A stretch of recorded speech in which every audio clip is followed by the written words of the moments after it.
You've tuned in to the Bellingham podcast for the week of July 21st, 2019. This is episode 125.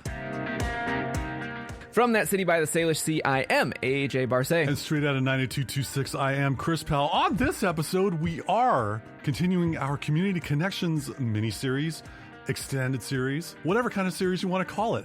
I got a chance to interview a she leader here in Bellingham and Whatcom County.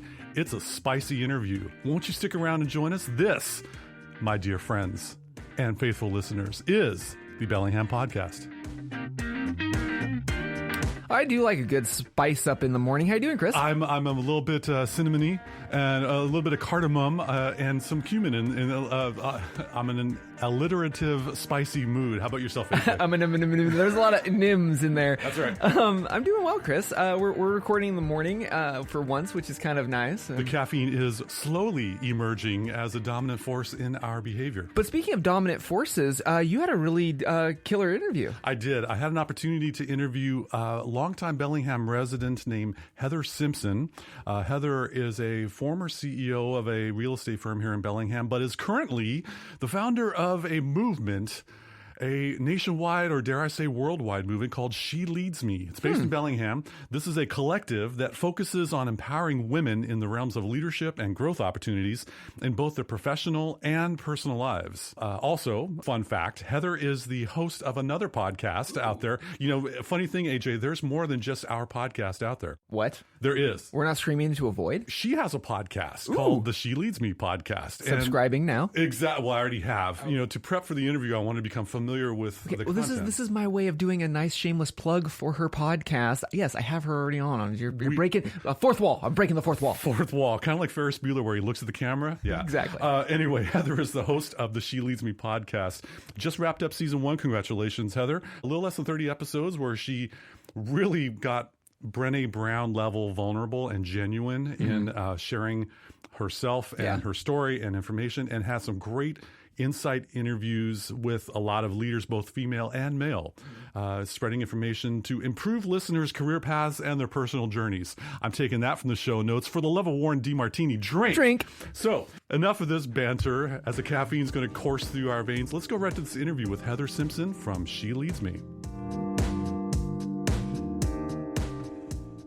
Heather Simpson, thank you so much for joining us on the Bellingham podcast. Yeah, thanks for having me. It's great to be here. So I want to get started with learning a little bit more about your path as a boss lady, if you will.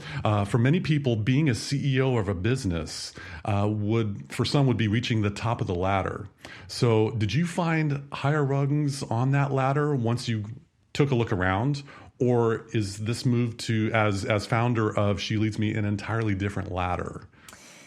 That's a great question. You know, being a CEO, yes, I think in the traditional sense, there is this you've reached the top, you're at the top of the ladder there. But for me, there's so much growth and evolution that's going to happen here in the future. We're really just at the beginning. So for me, that job title, whatever I may be in the future of She Leads Me, has so many different evolutions of what that's going to be and become. Because right now I'm just a one-woman show. So yeah, it sounds great and fancy, but there's a lot of work that goes into it as an any CEO position. Sounds like you took where you got and you went to go to take on another challenge, and here's another ladder for you to continue evolving and climbing upwards. Yes. I am definitely a person that really thrives off of growing as an individual, and I'm always looking for different avenues and ways to do that. And She Leads Me is a really great place for me to be able to grow alongside the other women that come along in our community. Excellent. Sounds great. Yeah. So going to get a little bit in depth now. Great. Was there a moment in your career as you're looking back, which at the time was completely horrible or heart-wrenching, which has made you stronger today as a result, as you look back on the experience in the rearview mirror? Yeah, there's a few, actually. There's definitely, this has been a journey to get to where I am today. And as a lot of people, they have different experiences or things that kind of have them take a sharp right turn, if you will, in their life, in their career, even maybe to a different industry. And I definitely have had those moments along the way where, whether it was in my CEO position at a previous company, in a completely different industry where there were so many challenges that came up, and eventually they all just kind of came to a head, which caused my departure. And that was just, I mean, so looking in the rearview mirror, yes, that was definitely a time that was like earth shattering to me. Sure. And, kind of took me out at my knees, and didn't know how I was going to overcome that, or where the next steps of my life were going to be at that time, amongst many other stories that have happened in my past too, both personally and yeah, as with most of our career paths, when we arrive at a certain place, you've mentioned a number of times in your podcast, we'll get to that in a little while, that you've built up a great deal of resiliency. Yes. And I think that comes with age. Yes. And, and experience. And experience and some of these blindsided moments.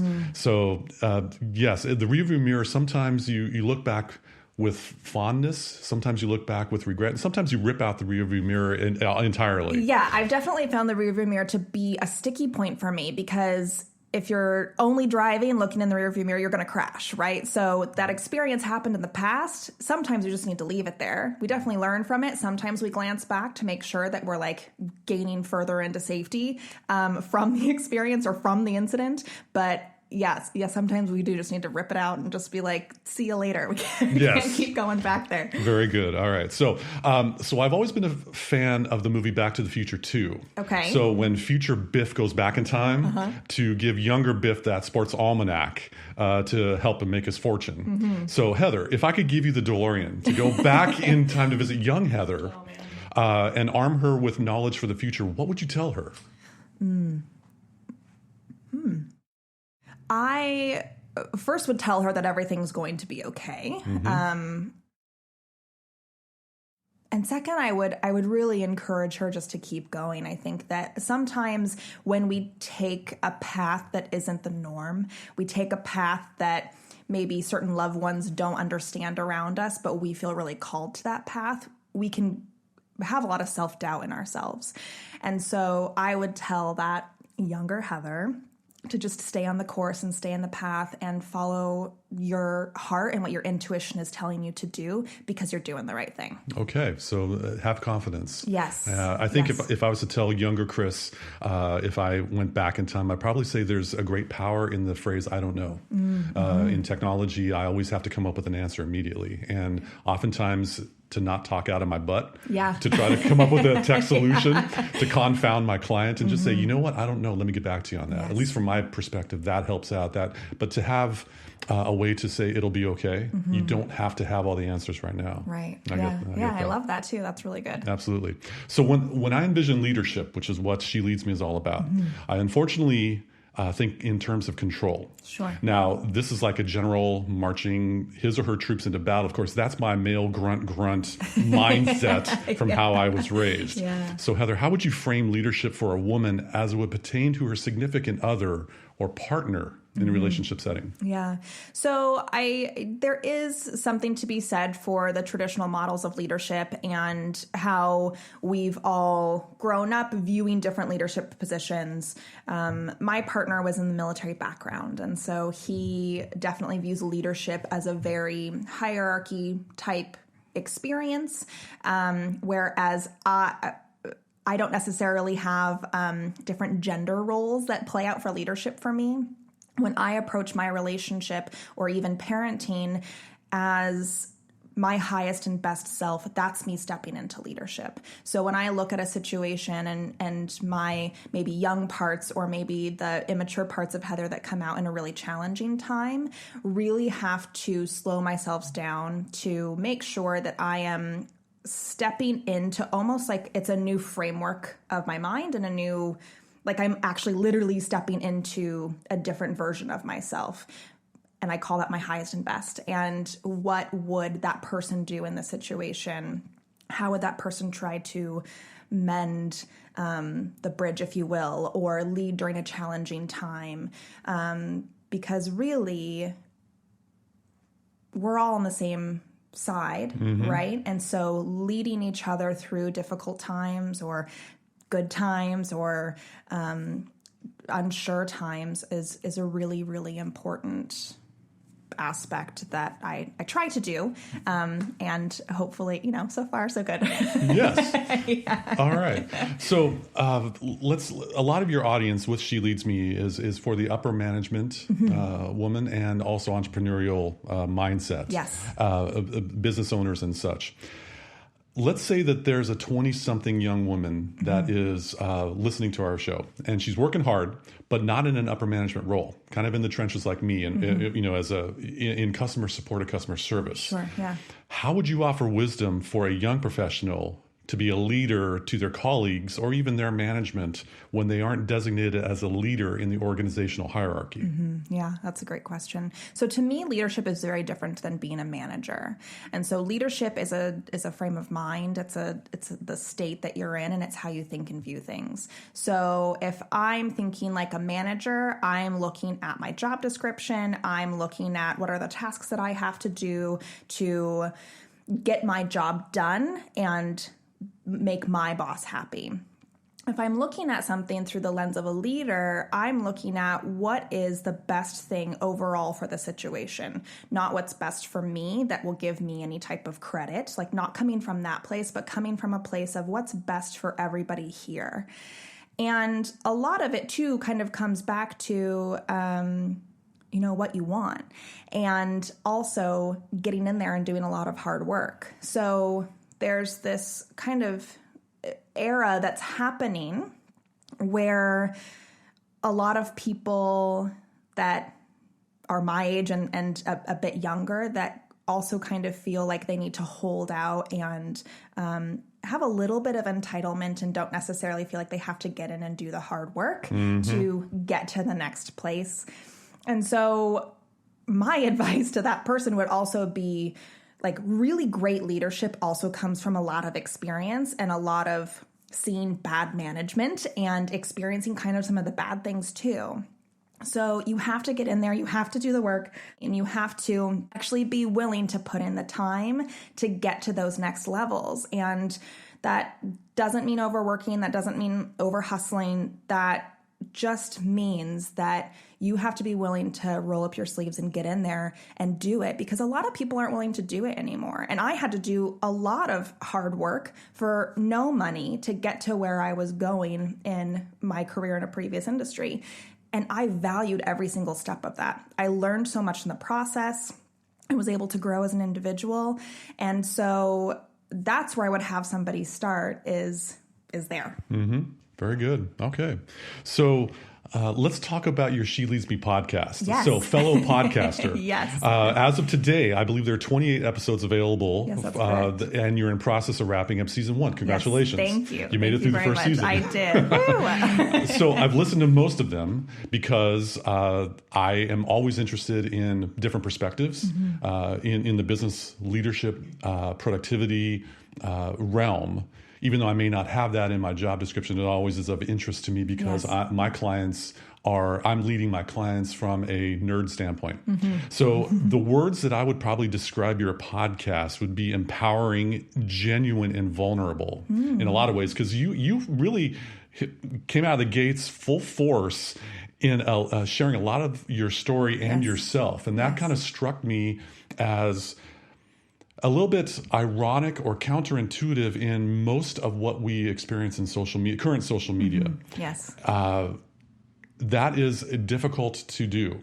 So props for that. But my question to you is, how would you encourage someone who hasn't explored being vulnerable, or maybe who has tried being authentic in the past with someone, taking a risk, but got rejected or shot down by that other person, is kind of wounded and hesitant to try to get into that authenticity pool? Yeah.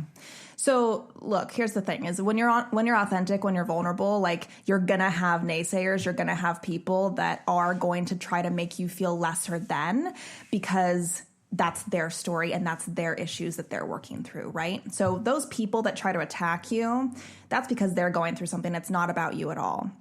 And so I would say being vulnerable and being authentic definitely has a cost to it, but far greater is the reward of the people that you attract and you actually get to connect with, because you're connecting with those people on the you level, on like the deepest, most authentic version of you when you go to that place and share that vulnerability. So yeah, it's a tough road sometimes. And it's cost me a lot of things that at the time I thought were earth-shattering type moments, where me speaking my truth, me being authentic, me coming from a place of vulnerability at one point it cost me my job. And at that time, I just thought that the world was over. But when you, again, if we're using that car analogy and you're driving forward into your future, that perspective becomes so much greater. And you can see then following who you are, your intuition, again, that authentic self will only get you closer and closer to where you are called and meant to be in this world. And there's such great reward in that. And you have to remember that in the times that other people try to rip that down. Sure. For me, if I'm going to implement a new skill set for myself, I often have to find someone to emulate. Growing up, I often emulated the guitarists on MTV. I wanted to be like them. But as far as getting to a place where I could be vulnerable or genuine, because I had a really wonderful wall growing up. Stay tuned for another episode about that one. I, of course, viewed Brene Brown's TED Talks and some of her online presentations. Yes. Was there a person or a speech or a video that you happened to see that kind of was a trigger for you to like, yes, I can give this a try, or I have the confidence to be like, fill in the blank? For me, I cast a wide net looking for different things to kind of pull into the continuing evolution of Heather Simpson. So there's been a lot of really great influential people that I've seen. Not necessarily one moment or one specific person, but people that I love to follow are Brene Brown. I really love the content that Brendan Bouchard puts out. He's really great. Tony Robbins, a lot of the great people that have kind of forged their own paths. Allie Brown is another one. She is a coach for entrepreneurial women, like high-end, like high-level entrepreneurial women. So probably of all of them, actually, in hindsight, she would be the one that I started to take action after coming into context with her content that she would put out there. Yeah, so she would be the one probably. Okay, very good. So with all those episodes in the rearview mirror, yes. Notice how I like these car analogies? Yeah. I do too. And after many interviews with top leaders in the leadership realm, as from the podcast standpoint, what were some surprises you experienced along the way that you weren't necessarily expecting while making these 28 episodes so far, and many more in the future? Yeah. So I think the most surprising thing for me was the fact that people have tuned in and listened, to be honest. Like when I started the podcast, that was a passion project for me. I know that I have a voice that I want to share with others, and I have stories that I want to share and experiences that I want to share. And I put it out there with the faith that some people would plug in and find value from that. Everything that I do within She Leads Me and within my life, the very first thing I think about when I wake up is like, how do I provide value to people today? Who should I be providing that value to? Could you repeat that just one more time for our listeners? Because that's an important mantra to say in the morning when you're groggy and rubbing your eyes, please. Yes. So the first thing that I do think of in the morning is who am I supporting today? How do I best support those people, and who is that person? Exactly. And so that's my framework. And so I didn't know who the listener would be of the podcast. I literally was like, well, I know my mom and dad will listen, right? Like hopefully my sister and brother listen. And that's 4 down. Yes, 4 down. So great. Awesome. I have a few good friends that will probably tune in. The amount of exposure that we've reached in 28 episodes. I just was actually texting a couple of people this morning because I went back into my database and looked at kind of the updated number, and we're now in 23 countries. And that blows my mind every single time I look at it. I'm like, who are these people that tap in and listen every single time we release a podcast? So for me, that's been the most amazing surprise. The other thing is the amount of people that say yes to an interview when you think that they might say no. So that's been a really big thing that I've learned in doing the podcast or kind of doing some of our events is asking anyways, and you'll be surprised with the responses a lot of times. And I've been pleased that you actually said yes to this interview Yes, as I well. did. So this is a double bonus. Yes. All right, let's lighten the mood a little bit. So She Leads Me has a couple of connections events on the horizon, one in Oak Harbor on July 11th and one here in Bellingham on August 1st. More details on sheleadsme.com. Check it out. So what can a she leader, as you've described, who may be new to your movement, as I would refer to it, expect? What would they expect by attending one of these connections events? Yes. So there's a reason why we don't call this a networking event and why we've reframed it as a connections event. And it's because in my journey as a female leader, I really felt a disconnect for myself to find those actual true connections that I could meet other like-minded women and be able to help support them in their journey and have them help support me in my journey as well. And I really wanted to put something together that was very different. And so when you come to our events, these events specifically, we ask that people keep their business cards tucked away. And we do that for a reason because we want people to show up with a different frame of mind. Oftentimes I find that when somebody shows up with a business card in their hand, they limit themselves to their 30-second spiel about who they are and what they do. And it's kind of a conversation stopper as opposed to a starter. And so it's this interesting concept that we've done that people actually turn out to really love, because then you actually create some really authentic connections. It doesn't mean that people don't end up doing business together, but that's not the primary focus of our events. There's a lot of really amazing networking events out there that the focus and goal is to connect people to do business. We're looking to connect people to actually have a community of people there to support them on their individual journeys. So you can expect that. You can expect a room full of really amazing, high energy women that are there with an abundance mindset. And when I say that, I mean that there could be a whole room full of realtors in that room, but they are not fearful of the other realtor that's walking in. They know that there is enough to go around because the universe is a limitless place, and the only limits that are there are the ones that we put on ourselves. So it's a very different type of group that comes in, and it's really incredible. We have content that we present every single month, so we're there to not only connect, but also to grow as individuals. So we talk about everything, which is also something that is so key for our community, where we're looking to actually speak to the entire woman, not just the professional woman, but the mom, the partner, it's fill in the blank of the various different things. The person who has to balance it all, the person who needs to take care of their health, the person who also we need to have discussions around mental health and normalizing that conversation and that it's okay to receive help, right? So I'm throwing a lot at you right now, but that I can take it all. Keep bringing it. That is what people can expect, is that we're willing to talk about topics that isn't really touched on in a lot of different communities because they're taboo or whatever. And I'm not afraid to take a stand and tell people who we're for and who we're not for. It really helps us hone in who shows up at the group and helps everybody benefit from that, because I'm authentic to me and what She Leads Me is looking to do. Everybody else benefits from that because they know that they're in the right place when they walk in and they feel all of that.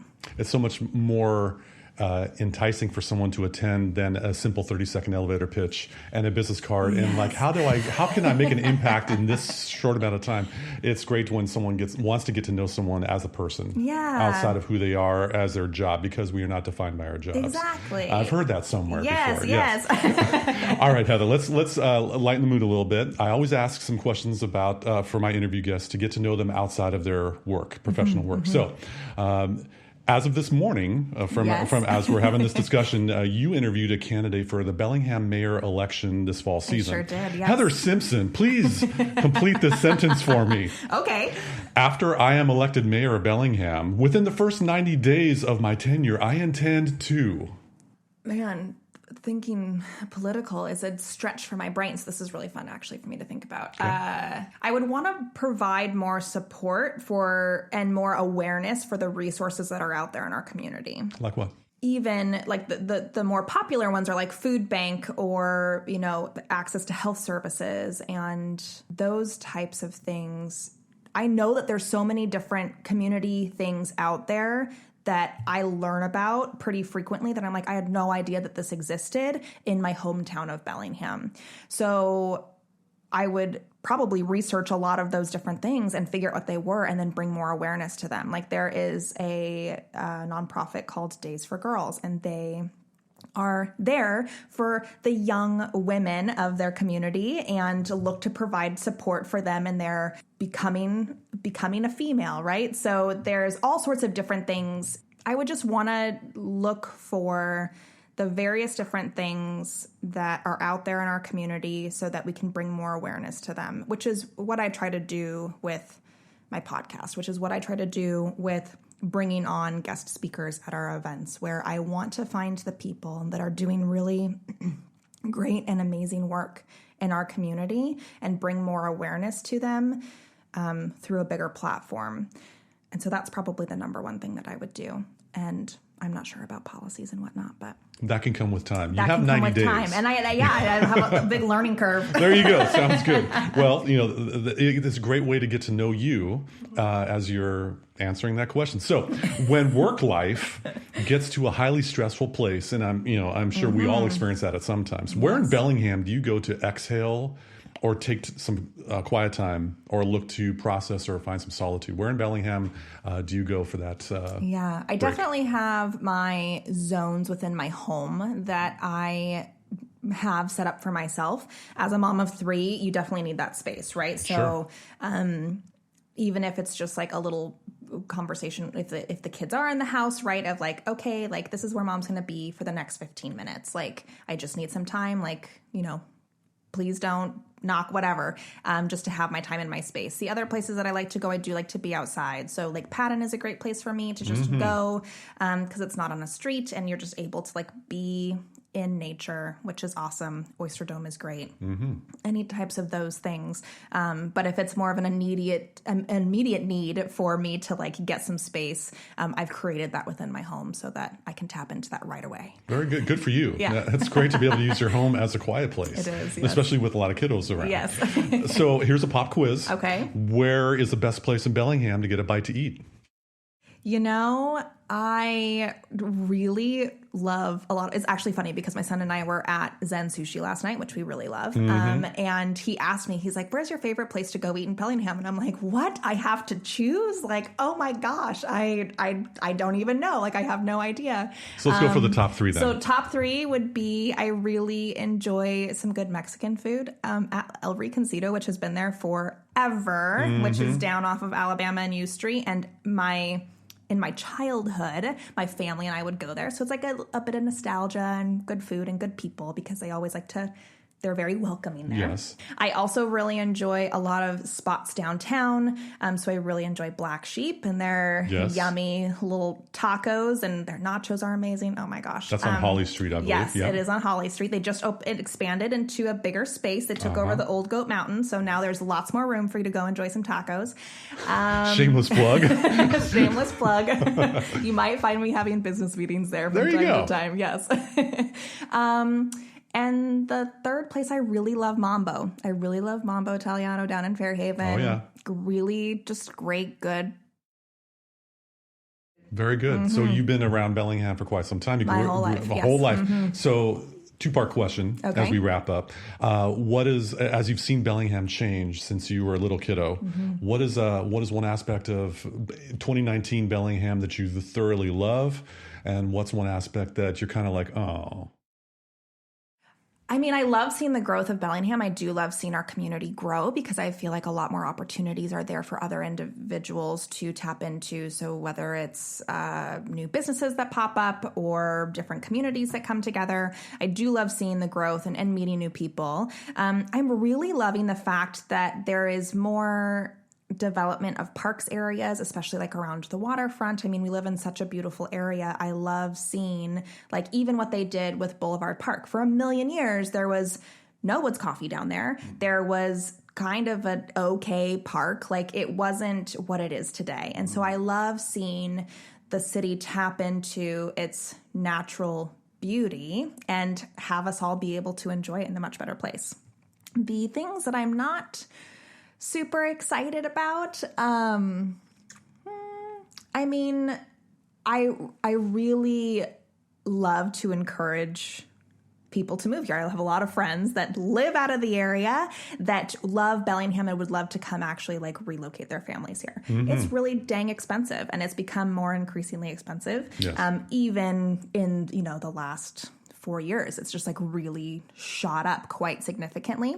So that's a hard thing for me to say because I have a real estate background and I know like what healthy growth and rising prices does for our community. But the thing that I don't like seeing is that the economy is not matching that rise. So it's a tough situation for the city and the county to contend with. Something a mayoral candidate would probably address. Which he is. Anyway, very good. Heather Simpson, founder of She Leads Me. Thank you so much for joining us on the Bellingham podcast. Continued success. Thank you. Appreciate it so much. Okay, dynamic would be putting it lightly. She's awesome. Indeed. You can tell why I was jacked to be able to have an opportunity to sit down with Heather and get an interview and such. Thank you, Heather, very much for joining us on the show.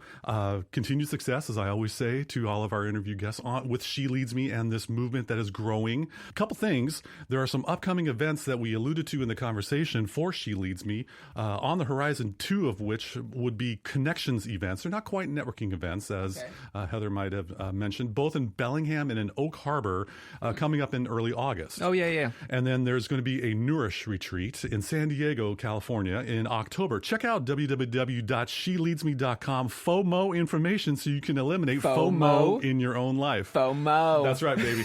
So anyway, most broadcast English would be for more. Right. We will enunciate and use our sibilant sounds. But I'm Chris and I am funky, therefore I say FOMO information. FOMO for the funky. Anyway, sheleadsme.com, a lot of information, and you can check out the podcast episodes. They're available for streaming. Totally do. And they're definitely worth it. Whether or not you are a podcast listener or not, you can listen to it on the web. You can also listen to us on KMRE 102.3 FM. They're community powered here in Bellingham, Whatcom County, and abroad on KMRE.org. That was a nice extension. Yeah, I do what I can. Should I button this up? We should button it up, unlike John Travolta in Saturday Night Fever. There we go. And that wraps it up for this edition of the Bellingham Podcast. Thank you again so much for listening to us, rating us, reviewing us, wherever you like to get our podcast from the city by the Sailor Sea. I am AJ Barce. And I'm Chris Powell. Thanks once again to Heather Simpson for joining us on the show, and thank you for listening in once again to the Bellingham Podcast. And cue those outtakes. There was something about you where you said we should button this up. Yeah. Like a button fly collar in a Fresh Prince of DJ Jazzy Jeff music video. We should button this up like a... Okay, this is going to be the endings. I love it. Yeah. Okay. We should button this up like a button-up button-up. No. Right. We should button this up like a New York disco... no, I'm just thinking buttons. Button it up like an Eisenhower jacket. Eisenhower. I thought we're not doing politics. That was completely random, and the caffeine's fully kicked in. We should wrap this up. I need some more coffee. That wraps it up for this edition.